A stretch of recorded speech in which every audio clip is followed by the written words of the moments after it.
এই অত্র বাগেরহাট ৩ আসনের এমপি, বাংলাদেশ সরকারের বন, পরিবেশ ও জলবায়ু মন্ত্রণালয় বিষয়ের মাননীয় মন্ত্রী জনাব শেখ ফরিদুল ইসলামের নাম ব্যবহার করে একটি চক্র বিভিন্ন তদবির বাণিজ্য করছে মর্মে আমরা গোপন সূত্রে তথ্য পাই। তথ্যের ভিত্তিতে আমরা বেশ কিছু সাক্ষ্য প্রমাণ সংগ্রহ করে আসামিদের শনাক্ত করি এবং শনাক্ত শেষে আজকে বিশেষ অভিযান পরিচালনা করে ঘটনার সাথে জড়িত মূল আসামি টুকু শেখকে আমরা গ্রেফতার করি।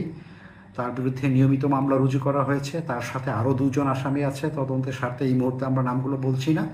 আসামিদেরকে বিজ্ঞ আদালতের মাধ্যমে রিমান্ডে এনে আরও তথ্য সংগ্রহ করা হবে।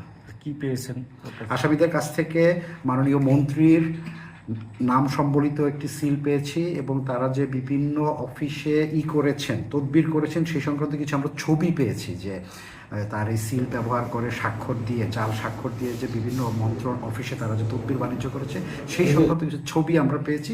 তদন্ত কার্যক্রম চলমান আছে। ওই জেলখানায় যায়, ওই জেলখানায়